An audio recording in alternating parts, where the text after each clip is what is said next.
Welcome to the Youthlete Academy podcast, empowering kids to have a lifelong love of physical activity and sport by equipping parents to support their journey. Part of my personal and professional development into coaching kids and developing youth fitness programs has been to have conversations with highly respected professionals in the industry. Today's podcast is with Ryan Vigneault, a leading sports performance coach with over 21 years of experience in athlete development and performance optimization. As the director of RVX Performance in Edmonton, he holds a kinesiology degree from the University of Alberta and has completed numerous mentorships and certifications, including working with a favorite of mine, Dan Paff from Altus, where elite sprinters and athletes who need to run fast go to train. This has actually been a basis of a lot of the programming that we do for kids, is how they're teaching elite sprinters and just breaking down those mechanics so that they're simple to understand and easy to implement. Beyond coaching, Ryan has consulted for NHL teams, Skate Canada, and top organizations in sports, performance, technology, and nutrition, and is a subject matter expert for CWENCH hydration. His expertise has contributed to the success of Olympic medalists, NHL athletes, NCAA and European pros, and he's been part of teams winning national and international championships across multiple sports. Ryan, like myself, is also passionate about youth sports mentorship, having coached hockey and soccer for over 15 years, including his four kids, and is a sought-after lecturer and educator at conferences and universities across North America. This podcast episode is a must-listen for parents, coaches, and anyone involved in youth sports. Ryan shares valuable insights into effective training strategies for young athletes, emphasizing the importance of foundational skills and the risks of early competition burnout. He also discusses the dual role of being both a coach and a parent, something I can relate to myself, offering practical advice on communication and supporting children in sports, and there's probably a lot of you in the same boat as well. With a focus on raising well-rounded athletes, the episode highlights the life skills gained through the sports and importance of celebrating small victories. Whether you're looking to enhance your coaching approach or support your child's athletic journey, this episode provides thoughtful guidance and inspiration. The Youthlete Academy podcast is brought to you by CWENCH Hydration. Stay at your best with CWENCH Hydration, the clean, high-performing hydration solution designed for athletes, students, and anyone on the go. With 0 sugar, 7 essential electrolytes, and all-natural flavors, CWENCH helps you hydrate faster and longer, supporting your performance, focus, and recovery throughout the day. Whether you're training, working, or just need a boost, make CWENCH your go-to for superior, great-tasting hydration. Ryan, welcome to the show. Thanks for having me. That's quite a long introduction. It reminds me that I've been doing this for 20 plus years. So yeah, I know. And I think, if you were to look back, like what was the first 20 years ago? So obviously kinesiology, you would have grown up playing sports. What was your youth sports experience? I was heavily invested in baseball. I loved baseball. When I was 16, I tore my ACL. So the Major League Baseball dream kind of died along with that, but I'd been playing basketball and rugby and anything. If I could play a game, that was just sort of the key. I might have been one of those high school athletes that the teachers said, when you finish your work, you can go to the gym, and I probably spent more time there than I did in a classroom. And baseball, I guess, yeah. So, I mean, you played baseball. Was this when you were playing? Was this a year-round thing, or did you just do this in the summer? Well, geez, now we're going back, 30 plus years. So you had your summer sport, which was baseball, and you had your winter sport, which, being Canadian, was hockey. So I always looked at hockey as my off-season training to play baseball. So it was one of those things where you kind of just played every sport, but we didn't have access to, people like us that are doing this now.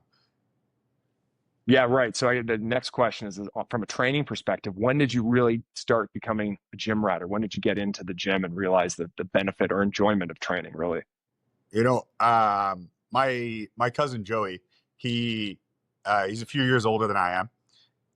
When he was in his teens, he started lifting weights, and he was just like, to me, he was Arnold Schwarzenegger, and I wanted to be like him. And it was, so my real interest at like 13, 14 years old was, I want to be like cousin Joe. So it was pretty early on. And you just kind of work through it, right? You learn. If I even thought about what my deadlift and bench press technique looked like at that time, we're pretty archaic dinosaurs in that. So. Yeah, I feel, like your first program, I seem to remember high school, a lot of bench press, a lot of bicep curls, not really knowing what I was doing, Yeah. until I got to university. But from I guess from a trainer or training athlete's perspective, in 21 years now that you've been doing this, what was your first experience training in the gym or athletes, or where was it? I was the head trainer for Dalhousie University during my first degree. So I kind of had to get into the mix, and doing a kinesiology degree. I had a friend of mine who challenged me to say, like, there's no way you could, do bodybuilding naturally. You can't do it. And I said, man, I spent so much time studying and learning. I'm going to compete as a bodybuilder. So in 2004, I entered the Nova Scotia Provincials as a clean bodybuilder. I did okay. I ended up placing, fourth in my weight class, and it was a big challenge. But from that, working with athletes through the university, working with other athletes, I had a large friend group that went to St. Mary's that played on the football team. And you watch all these guys, and they'll ask you for tips and stuff along the way. So you kind of get introduced in that respect as to, okay, this is what these college athletes are doing, and this is what you have to pay attention to. And it really took off from there to say, like, wow, I don't want to just know a little. I kind of want to know everything, and I want to make it better. So.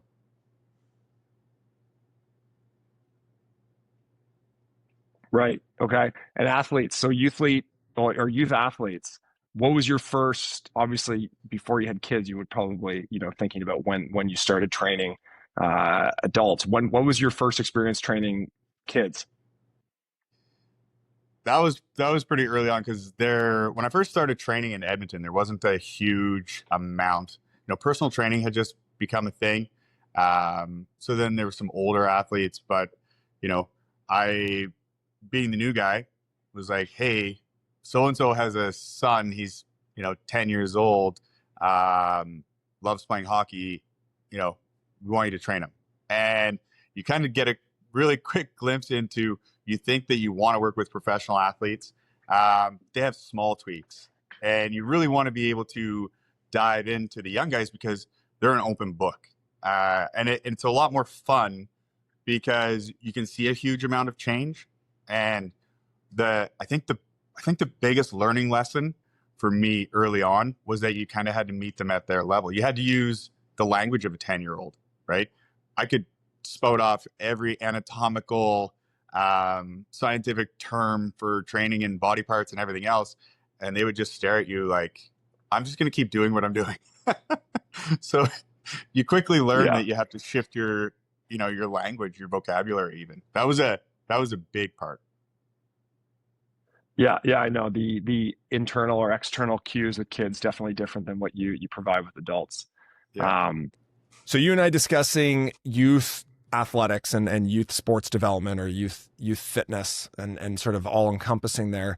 And you just alluded to that with the fact that you've got to speak a different language, and really if it's a group of 10-year-olds, it could be different language with different 10-year-olds depending on the emotional maturity and how experienced they are with it. So, you've spoken about the role that hype plays with kids and the excitement in training, and enthusiasm.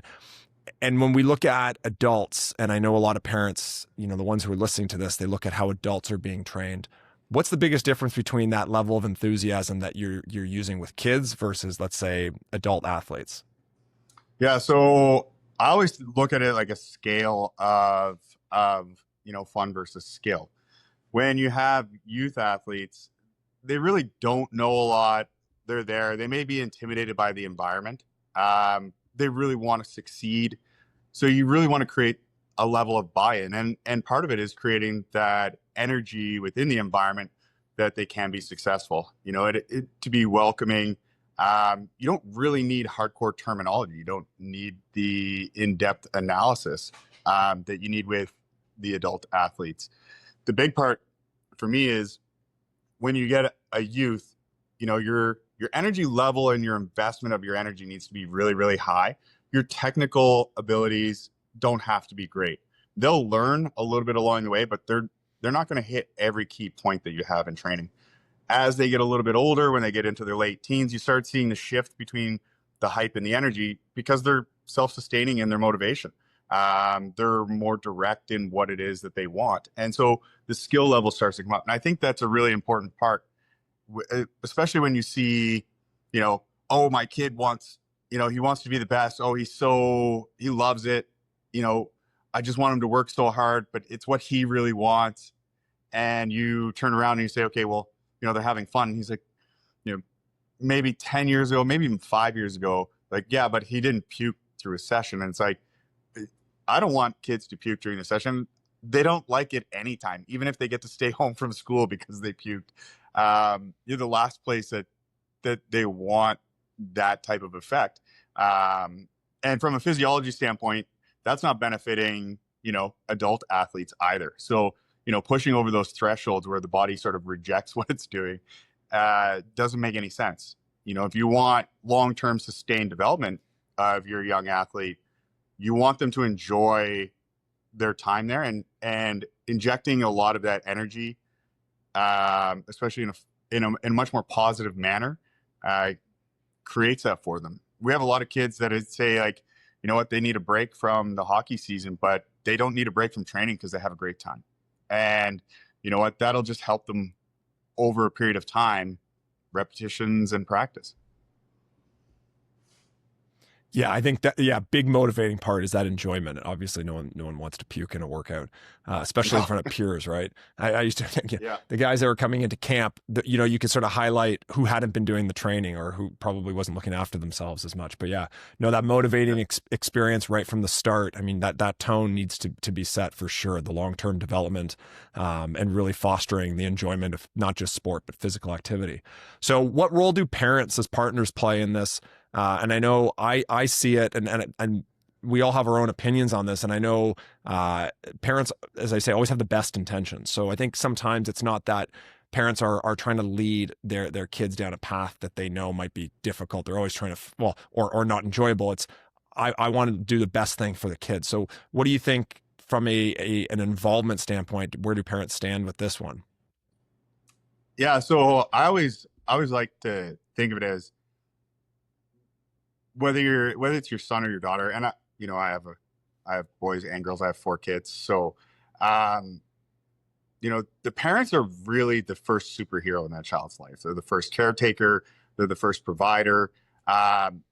Kids want to emulate and mimic, hey, my dad does this, or hey, my mom does this, or, and so, you really have to take that approach and to say, like, my kid really idolizes me in that way. How can I demonstrate these positive attributes? How can I demonstrate those things that I admire of, say, professional athletes?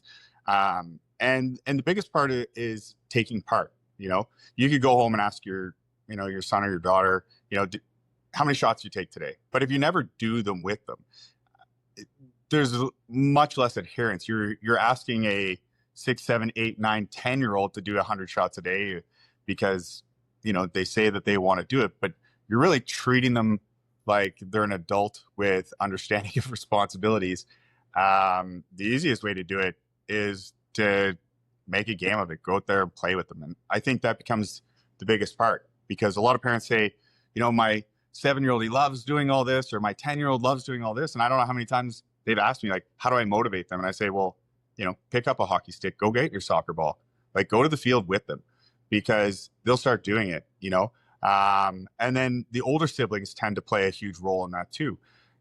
Sometimes if, the parents are having a hard time connecting with, say, a younger sibling, speaking to the older sibling, because their next superhero is, their older brother or their older sister. And you see it all the time. It's like, how often that younger sibling seems to reach milestones in athleticism a little bit sooner than the older one did. And it's because they're always chasing them, right?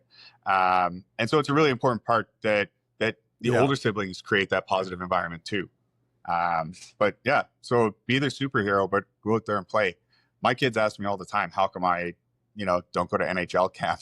But especially, you get 40-year-olds like Corey Perry out there, and they're like, Dad, maybe you could still make it. I'm like, I'm far off, buddy, but I appreciate that applause that you think I'm that good.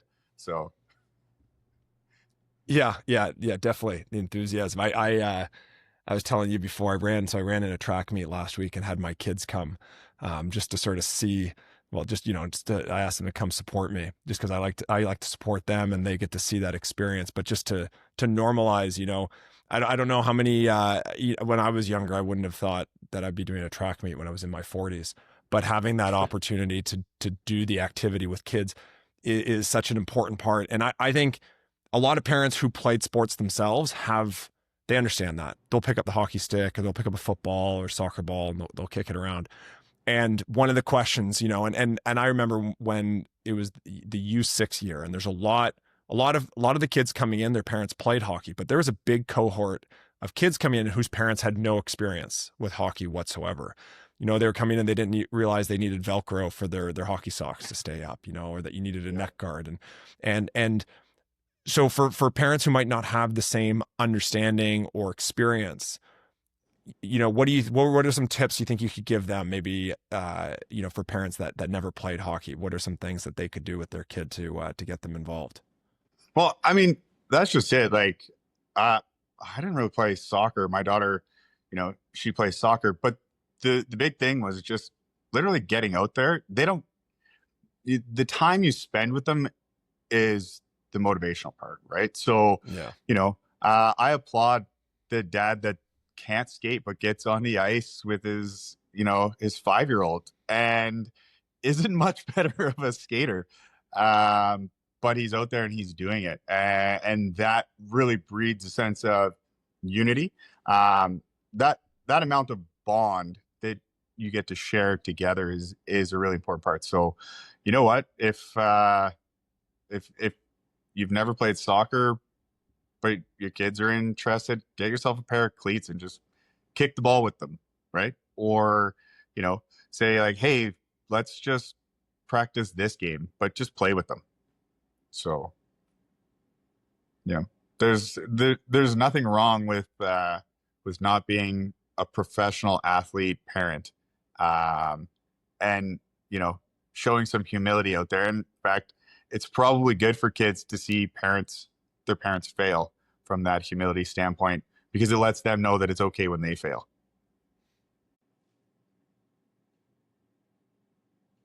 There we go. Yeah. So we got, I'm not inside, a training session, and like some of the things that we do. So obviously practicing things on your own if parents are helping out. What are some of the effective training strategies you have for different age groups? I mean, realistically, when you're looking at different age groups, you're looking at the base foundations of what they're supposed to work on at each age group, right? So from a skill perspective, there's essentially a skill acquisition pyramid. There's really an initiation phase that goes into it where they're just getting familiar. It's a new task, it's introduced to them. They're going to the acquisition phase where they start performing the skill. So they can kind of rough it. Then they start what's classified as the consolidation side, which is the technique is a little bit more stable. They're trying to balance it out. They'll go into the refinement. So afterwards they go into a much more refined role where it's smooth and it's easy. And then once they get to the top of that skill pyramid, they're really looking at the creative process of being able to adjust on the fly. And that stuff takes a really long time to develop.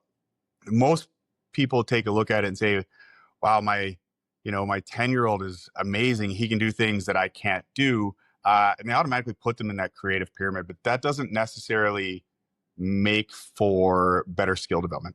There's a really good book that's called Why Michael Couldn't Hit.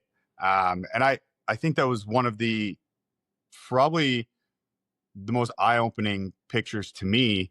It talks a lot about how Michael Jordan, being the greatest athlete in the world at the time, NBA champion, MVP, he basically accomplished everything he could possibly do in the NBA and just decided to go play baseball. One of the major caveats that people miss was, he was playing AA ball, still, winning silver gloves as like a defensive player because the skills from basketball translated into tracking. The piece that Jordan misses along the way is his visual skill being able to pick up the spin of the ball from the release of the pitcher's hand. So, his batting average was an abysmal, I think it was like, 111 in AA ball. But, and eventually he just quit and goes back to the NBA, wins a couple more championships, a couple more MVPs. And I think that it really highlights that part where what parents have to understand is that there's a lot more to the game. You wouldn't take your 10-year-old and put them on the ice with a pro and expect them to skate to the same level, but so you don't give them those creative drills that you're going to give to professional athletes. You have to have a scalability as to, what they can do, what they can accomplish along the way. As a parent, I would say find a professional that understands it, because you can really get caught up. The amount of 10-year-olds that can do a Michigan but can't extend a stride or don't know when to use a crossover on the ice, those are learning key points, right? So when you're really assessing, where should my kid be at? Well, can they do the simple skills? Can they run, jump, throw, squat? Can they physically move the way that, a healthy body should move? And after that, you're taking a look at, okay, well, what skills on ice translate to off the ice and vice versa, or on the soccer pitch and off the soccer pitch. There's a lot of people that think, running is a natural game, but, I had the pleasure of working with Dan Paff as world-renowned sprint coach, and even Dan will say, kids don't know how to run. Like we just assume that it's your kid's fast, so they know how to run. But that would kind of defeat the purpose of Usain Bolt having had a speed coach, right? To shave 1/10 of a second off his time. And if you're looking at the difference between being on the podium as a 100-meter sprinter and not making the podium at all, and it's 600ths of a second, you have professional athletes training for 4 years to shave 1/10 of a second off their time. That's a highly elite skill level. So to think that even simple tasks come natural, there's definitely room to understand and grow for 16, 17, 18-year-olds the way there is 6, 7, and 8-year-olds.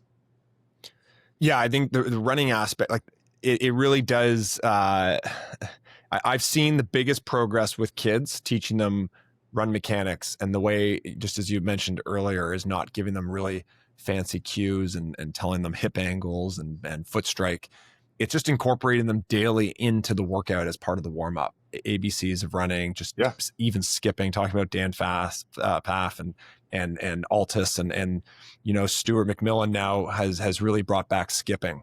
And just basic stride, gait, being able to coordinate your knee going up with your opposite hand. Like that's something I didn't realize the how powerful that was at teaching kids who had 2 left feet when they first came in, have very solid mechanics afterwards. And what you're saying about, using the Michigan as an example, I think that's a good analogy for all sports.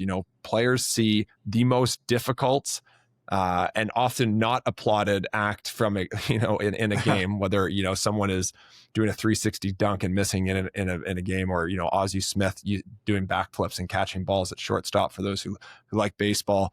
Some of these feats of athleticism, I think kids think they can get there. And then the other point that I thought you brought up was really important is, just because you're fast doesn't mean you know how to run. And I think the disservice to some kids, like I encourage all the kids that I train and coach to participate in cross country, because it's the first part of the year. It's the first sport of the year, really, for elementary school.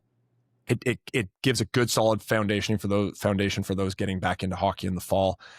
But at the same time, the kids who win, it's almost like, well, I finished. There's such an emphasis on what place they finish, right? And a lot of the kids I've seen win, they're just at that point in their life, they are the most advanced, the elite 9-year-old, right? Yeah. But the run mechanic opportunity that they have to build on that down the road is so big. And, you can take inside the training session, whether that's practice, or whether that's in the gym. I'm talking about little leaguers now, 9, 10-year-olds, teaching them how to pitch. But first they need to learn how to throw properly, right? Getting these foundations down. If they're throwing 80% balls, then working on pitching mechanics when they haven't yet figured out the grip of the ball. is sort of out of operation. So I think, this looks at, if we look at a year-round competition dilemma, as you said, you want the kids to switch sports and try different things, but training doesn't have to stop year-round. So this year-round dilemma, really has to do more with a singular sport and competing in that sport year-round, not so much with the training. Yeah. So, and this is where, and some people hate me for this, but some people will be on board. But we classify, so a lot of the research that came into early sports specialization came out of something that we call CSG sports. So anything measured in centimeters, seconds, or grams. Those are very singular task type of activities. You look at basketball, baseball, soccer, football, hockey, the level of dynamic work that has to coordinate between team sport environment, really, you don't get to focus in on any one of those in particular things. And so people are saying like, oh, well, they shouldn't play hockey year round. Well, okay, that's fair. But I mean, if you had a kid that played soccer, my daughter has played soccer year round since she was 3. And, the best in the world play, they just don't have to compete. Right. And so there's this aura of saying like, sports specific training is bad for kids year round. Without the understanding that it's actually more about the competition. So if they're constantly competing for a spot without being able to thoroughly enjoy and take time off, that's where you run that risk of that early burnout because they haven't had it. One of the advantages to, my 10-year-old playing baseball this summer instead of playing hockey, but still, shooting pucks and playing road hockey and ball hockey, he played baseball. He likes playing golf. And part of that is he doesn't see that competition in the same way. It's much more of a fun thing. And that's really what it's about. It's about in not having that year-round competitiveness. If you and I as adults or, mom and dads had to go into work and you had to be an 8 or a 9 out of 10 every day, you'd get burned out from your job pretty quick. Doesn't matter how much you love it. So giving them some room to have, days that are 2 and days that are 9s. And I think that's really where you're mitigating that burnout.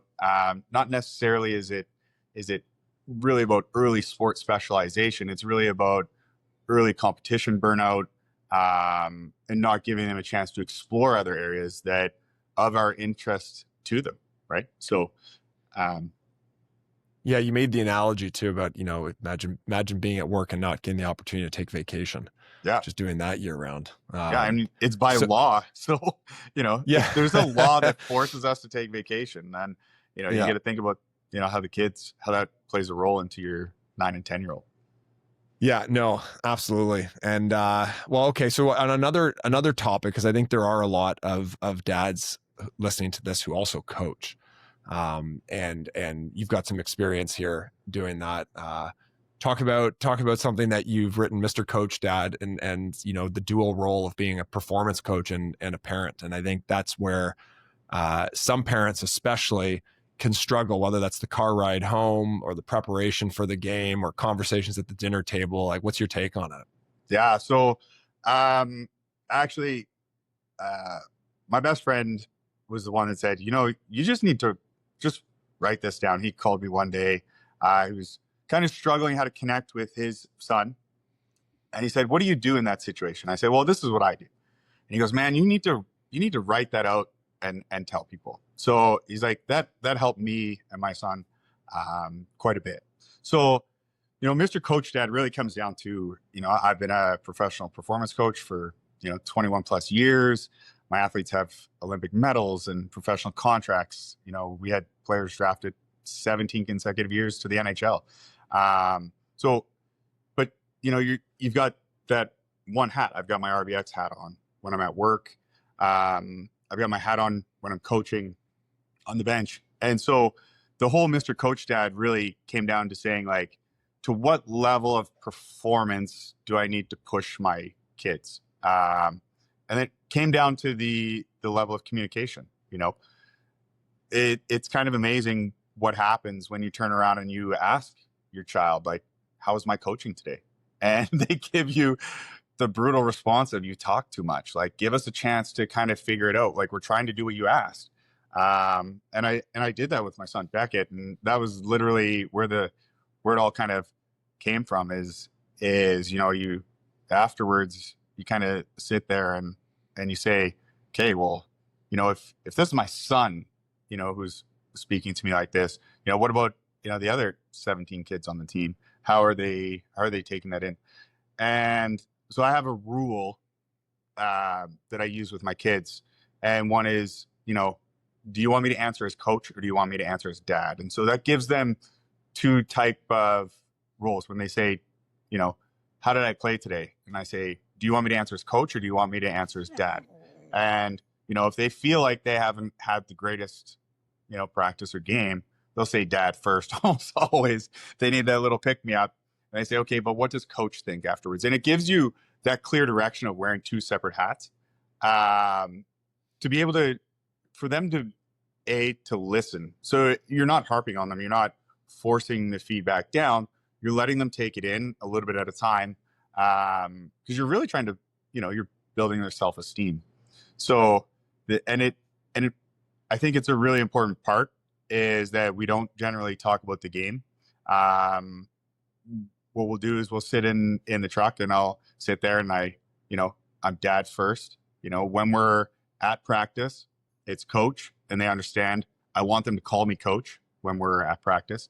So that way they get the coaching feedback. And, if, I don't know, they get hit with a ball or a puck, and they're like, can you just be dad? Then I just take a look at it as dad. You have to separate those two types of things along the way. Even to the point where, if I get home and I've had a tough day at work, I don't want to go in the house and be, barking at my family like a performance coach when they're like, hey, dad's home. And it's like, did you do the dishes? Did you do this? Did you do that? Let's go. So sometimes I'll take, 5 minutes and just 3 long breaths before I go in the house and try to take that hat off. So that, to me, the Mr. Coach Dad part is a really important part to recognize where I'm at, and to have that self-reflection. Even in the gym and the training, I'll ask the guys, like, how's the training session today? Did I do a good job? Those are the areas where you're going to grow.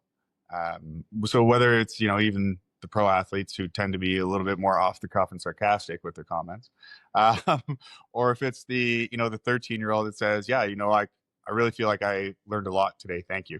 And you just kind of have to understand where your boundaries are, and that gives you better scope. So when you're dealing with your own kids, just remember your first role is dad, and your other role could be as coach, and you just ask them, what question, how do you want me to answer your question as dad or coach? So. Yeah. No, that's a good way to look at it. The two different hats, how do you want to present it? I know, I can't remember now which athlete or which former athlete was saying, if his hat's on in the car on the ride home, then talk about the game. If the hat's off, then you don't need to talk about it. The kid's hat, if it's on. Yeah. So it sort of, puts the ball in the kid's court on what conversation to have. Because I think that is an important distinction between those two authoritative figures with two very different roles. And obviously at younger ages, as you're still their hero, it's probably a little bit easier to play both. But the teenage years, which I'm still a few years away from, I can imagine that becomes tougher, because then there's the dynamic of players know that you're the kids, the son's coach, and then that plays a whole different role. But yeah, for younger kids, where that emotional aspect of it, and still need dad to come out when you get hit by a pitch, or if there's an injury, that's an important one. So I guess some, closing thoughts, a big picture on raising well-rounded athletes. And, the way I've always looked at athletics, and because I didn't get involved in competitive athletics until, I started at organized sports at 9, and then it sort of started to go from there. But is the life skills that you develop through sport, that it's really tough to, the grit, the tenacity, working together, dealing with these social dynamics with other kids, different age groups and different levels, different, socioeconomic levels you might not have at school, or or whatnot is such a good life lesson. And how else do you see raising well-rounded and resilient, passionate athletes that have a positive association with fitness? What are some other tips that or things that you use in your training? One of my favorite things is I have a training and a practice scale, and I think this really comes down to meeting them at their level, so you can speak the same language, but giving them an idea of what hard work feels like. Again, it's the idea that if they're not sweating and puking, then they didn't work hard enough. My 100% is much different than your 100% is much different than my kid's 100%. So trying to meet them at that level. So, a lot of times in season when I'm coaching my son's team, we'll start the season off having a scale. So say, okay, from 0 to 10, how do you rate your practice? And for the first couple weeks, I just let them tell me what their number is. In my head, they say 9 and I'm like, you might have been a 4, but now I'm learning what their 9 looks like. Right. Mm-hmm. And after you've gone through it a couple of times and they've given you the numbers, then you start saying, okay, well, I wrote down my number. You give me your number. And so they may say I was a 9 today, and I may say, okay, you were a 7.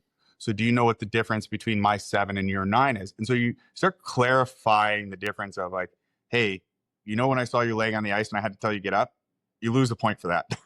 Right. Or if, and I look at it as when you're trying to make up that 0 to 10 number, you're looking at effort, but attitude, coaching feedback. When I gave you something to work on, did you try to apply that? And then you let them shape their own number. Usually what happens is about halfway through a season, what you start noticing is the kids' numbers and your number are fairly close together. And so you've taught them the language and the effort and the application. And I think that's really important, for parents to understand is that scale, they may be always at a 10 in their head. And your version is like, that was a 3. Why aren't they doing it? And you really need to kind of clean up that language of saying, okay, well, how hard was your practice? Because you and I both know if mom or dad were to come in to the training session, they probably aren't going to last half as long as the kids do. So you want to give them a little bit of grace in terms of sometimes they're thinking their way through it. It looks like they're not giving effort, but they're thinking. Yeah. And also, the lesson of managing expectations, because that's, being able to see what they believe, as you said, is a 7 or an 8 versus what you see. And then, if someone, because I've had kids that coach that they don't understand why, disappointed with their level of effort. Right. Yeah. So the big emphasis on explaining that and having that conversation. But yeah, I think, same thing, encouraging lifelong love for sport over short-term wins, development. Obviously there is, there's an element of competition that needs to get introduced at some point, but I don't think it's all or nothing. I think, you slowly introduce that along the way, but the foundational work, the positive association, make sure, as you said at the beginning, they're not puking during it just for the sake of it being hard. Much like with adults, right? You don't need to, make them hurt for 6 days afterwards, both emotionally and psychologically and physiologically. It's just not beneficial. But no, that's great. I really appreciate the conversation. And, being out in Edmonton and in Toronto, I feel like I would normally love to come stop by, do one of the sessions that you do, get some of your insight, but I feel like I've been able to hear some of it here. So thank you. Yeah, no problem. It's great. I love talking about this stuff. I think it's important to shed a lot of light on, how youth development needs to be scaled. Not everybody needs a professional coach for their 7-year-old, and it might be overkill. So let them have some fun and let them grow into who they're going to be, and they'll celebrate it. And you know what? Sometimes just celebrate the smallest wins. It could be anything, whether they won long jump at a school thing. When you celebrate those wins, they tend to be able to find more of them. in just about every aspect of their life, whether it's, academics on a spelling test, or whether it's they got a good job because they pay better attention in school that week.